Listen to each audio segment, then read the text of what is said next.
Bonjour à tous, il y a quelques jours, je vous ai déjà montré la première partie de l'opération. On avait récupéré deux disques durs assez vieux, fatigués, de vieux ordinateurs portables, et on les avait mis dans ces petits boîtiers pour pouvoir leur trouver une deuxième vie. Là, je fais le deuxième épisode dans lequel la question se pose de comment supprimer minutieusement toutes les données, notamment des données personnelles, parce que c'est tout à fait possible, vu que ce sont d'anciens disques durs d'ordinateurs portables, qui contiennent des fichiers contenant des informations personnelles sensibles à très sensibles, des mots de passe, des adresses email qu'on n'a pas envie de diffuser. Et donc si je veux utiliser librement ces disques durs, peut-être les prêter quand je mets des films dessus pour les prêter à un copain, que sais-je, j'ai besoin de supprimer précautionneusement vraiment toutes les données. J'ai besoin d'avoir une solution qui permet de réaliser cette tâche. Donc il y en a un qui fait 750 gigas qui contient plusieurs partitions et l'autre qui fait 180 gigas je crois environ et il y a une seule partition je crois. Alors on va en écarter un, je prends le premier et je vais le brancher.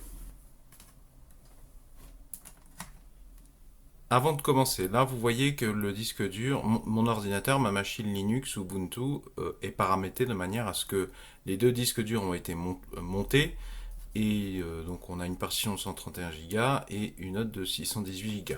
Alors petite mise en garde, si vous êtes un utilisateur de Windows, pas de panique, si vous n'avez pas Linux Ubuntu, vous pouvez, première solution, utiliser CCleaner, qui est un autre logiciel plutôt propre à Windows. Je vous mets l'épisode concerné dans la description. Et deuxième solution, si vous êtes à Windowsien, vous n'êtes pas obligé d'installer Ubuntu sur votre machine, bien que à terme, je vous conseille de l'envisager parce que ça peut sérieusement vous rendre service dans des dépannages, dans des grosses opérations de dépannage, enfin des choses graves. Vous pouvez utiliser la commande que je vais vous montrer sans installer Linux Ubuntu sur le disque dur de votre ordinateur en utilisant ce qu'on appelle Linux Ubuntu en mode live USB. Avec une clé USB, je vous mets un tutoriel d'un confrère youtubeur dans la description sous la vidéo. Alors, je vais fermer ces fenêtres parce que j'en ai pas besoin. CTRL-W, CTRL-W, et j'ouvre CTRL-ALT, un terminal. Et là, je tape la commande GNOME disk. Je vous la mets dans la description sous la vidéo, comme ça vous n'avez plus qu'à faire un copier-coller. Cette commande est installée par défaut sur Ubuntu depuis avril 2016. Donc par défaut, vous l'avez. Il n'y a même pas besoin de l'installer, même si vous utilisez un live Ubuntu en mode live USB. Donc j'ai rajouté espace esperluette et j'ai validé. Voilà. Alors là par contre, il ne faut pas se tromper parce que il ne faudrait pas attaquer le disque dur de la machine avec laquelle je travaille. Donc vous voyez, c'est bien celui-ci là, 750 gigaoctets. Et on voit plusieurs partitions. Une fois que je suis sûr et certain d'avoir sélectionné le bon disque dur, je clique en haut à droite là sur les trois petites barres. Et ensuite j'appuie sur formater le disque. Alors là c'est très important, il ne faut surtout pas sélectionner rapide, il faut écraser les données existantes avec des zéros lents. Il faut impérativement faire ça. Et là on a une troisième opération, effacement sécurisé ATA amélioré environ 3h24 minutes. Avec donc une prédiction fort utile de 3h24 minutes. Donc moi dans un premier temps je vais choisir écraser les données avec des zéros, parce que là j'ai pas 3h24 minutes. Ensuite partitionnement compatible avec tous les systèmes et périphériques. Donc ça j'imagine effectivement que ça vous permettra d'avoir un disque dur reconnu, monté automatiquement aussi sur Windows. Allez, je vais sélectionner celui-là. Et je clique sur formater. Donc là j'ai un message d'avertissement, voulez-vous vraiment formater ce disque? Toutes les données seront écrasées. Donc encore une fois, il faut être sûr et certain de votre choix. Formater. Et alors là malheureusement j'ai un message d'erreur, erreur lors du formatage du disque, error synchronized. Donc je vais cliquer sur fermer, fermer. Donc je vais réessayer, mais cette fois-ci, formater le disque, effacement sécurisé ATA amélioré. Et je laisse le choix par défaut pour la deuxième question, le deuxième champ. Formater, formater. Donc là, on me demande le mot de passe. J'ai tapé mon mot de passe root. Donc là, j'ai tapé mon mot de passe root. Je tape sur Authenticate. C'est parti pour 3h23 minutes. Avec une petite barre de chargement. Donc je vais faire des cuts, je vous récupère dès qu'il se passe quelque chose d'intéressant. Donc voilà, nous sommes un peu plus tard dans l'après-midi, fin d'après-midi. C'est arrivé à son terme, comme vous pouvez le voir. Donc une fois que j'ai sélectionné le bon disque, j'appuie sur le petit plus, créer une partition dans l'espace non alloué. Hop. Toute seule, il s'est mis à la dimension maximum. Suivant. Alors le nom du volume, j'ai rien à faire. Toto 1, hop. J'ai pas besoin d'écraser les données puisque je viens de le faire. Ensuite, type disque interne à utiliser avec les systèmes Linux. Voilà, c'est ce que je vous disais. Il faut bien choisir son format parce que ce format, par exemple, il ne sera pas reconnu par Windows. Donc, ce serait très mauvais pour un disque dur externe. Peut-être utilisé avec Windows, compatible avec tous les systèmes périphériques. Allez, au cas où je peux l'utiliser sous un bac. Enfin, j'ai pas besoin de me poser la question. Hop, allez, créer. Et voilà, ça tourne. Il est 11h24. Donc là, il est 11h25. Visiblement, c'est déjà terminé. Monter la partition sélectionnée, le petit triangle. Allez, je la monte. Montage du système de fichiers. Ok, il est dans Média Toto 1. Donc ça veut dire que si j'ouvre un gestionnaire de fenêtres, j'appelle ça un gestionnaire de fenêtres, mais c'est pas vraiment le bon. Voilà, il est là, mon disque dur. Voilà. Donc là, j'ai mon disque dur. Je peux mettre, en théorie, des milliers de... Enfin, 750 gigaoctets. On va faire un petit test. CP bureau pompe douche. Là, je copie une petite vidéo. Hop.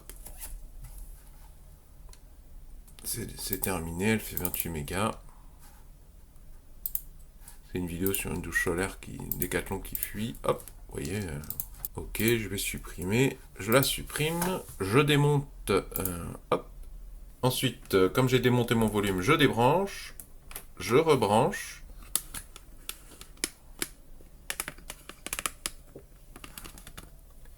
Et cette fois-ci, vous voyez, le volume s'est monté tout seul. Voilà, il s'est monté tout seul, donc c'est nickel, il est prêt à l'emploi. Ok, et bien maintenant ce que je vous propose, c'est qu'on va faire le deuxième disque dur qui est plus petit, puisqu'il fait que 180 Go, donc je démonte. Je débranche celui-ci, hop, celui-là, il est terminé. Je peux soit le revendre éventuellement, mais enfin bon, le revendre, vu qu'il est quand même vieux, c'est peut-être pas le meilleur choix. Le donner, pourquoi pas, à une association qui essaie, par exemple, d'instruire des personnes qui le souhaitent, peut-être des enfants, à l'informatique, à la bureautique pour tous. Hop. Donc là, belote et rebelote. Le volume s'est monté tout seul. D'accord. Je ferme. Moi, j'ai paramétré pour que ça s'ouvre tout seul. GNOME Disk était toujours ouvert, donc il s'est adapté. Il a détecté que j'avais retiré l'autre disque. Et il a détecté le nouveau disque. Encore une fois, je vérifie bien de mettre sûr que je sélectionne le bon disque. Donc c'est bien celui-là, 160 Go. OK. Clic droit. Formater le disque. Écraser les données avec des zéros, c'est lent. Voilà, donc cette fois-ci, je ne sais pas pourquoi je n'ai pas l'autre choix, le système d'écrasement ATA. Ben, c'est bien, ça nous fait deux exemples de disques durs légèrement différents. Est-ce que c'est parce que celui-ci est bien plus ancien? Parce qu'il l'est, hein. Il a plusieurs années, il vient d'un ordinateur qui est encore plus vieux. Formater.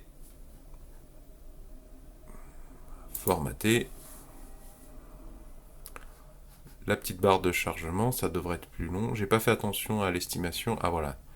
Estimation 1 heure et 10 minutes. Bon ben je vous le récupère quand c'est terminé.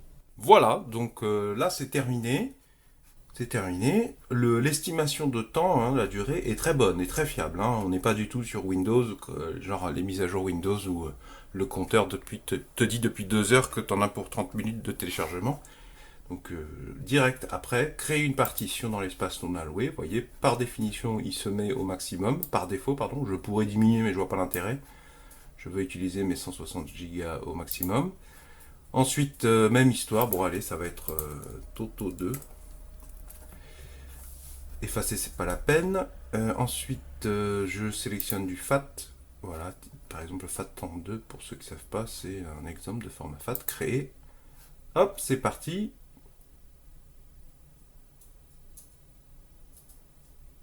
Et voilà, je crois que c'est terminé.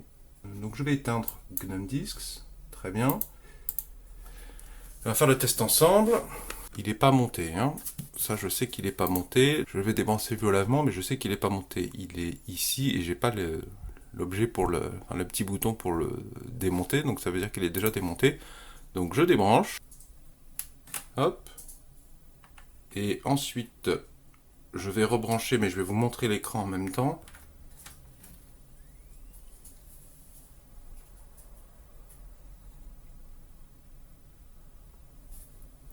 Et voilà, j'ai mon disque dur que je peux démonter, remonter, démonter, remonter, voilà, sur lequel je peux stocker 160 gigaoctets de données. Alors, arrivé à ce stade, normalement, c'est bon. C'est bon. On peut faire ce qu'on veut de ces disques durs.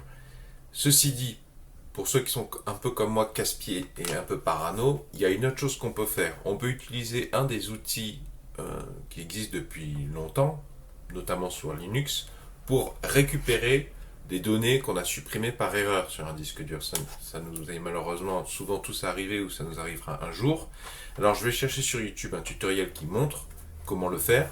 Et si je trouve que c'est pas un très bon tutoriel ou que je peux peut-être apporter ma pierre à l'édifice, éventuellement dans un troisième épisode, si ça vous intéresse, je vous montrerai comment utiliser cet outil de récupération des données, puisque ça nous servira là-dessus pour vérifier qu'il ne reste rien, effectivement, et ça servira à celles et ceux qui suppriment par erreur des données qu'ils aimeraient bien récupérer. Si vous aimez la démarche d'entraide et de partage d'informations, est-ce que vous pouvez mettre un pouce vers le haut, s'il vous plaît? Est-ce que vous pouvez mettre un j'aime? Si vous aimez les solutions aux problèmes de la vie de tous les jours, je vous invite à vous abonner à cette chaîne YouTube et à envisager sérieusement de quitter Windows pour venir sur Linux. Vont s'afficher à l'écran un rond et un rectangle. Le rond, vous cliquez dessus, ça vous abonne gratuitement à cette chaîne YouTube. Et le rectangle, c'est ma playlist de petits tutos pour les débutants sur Linux. À bon entendeur, salut!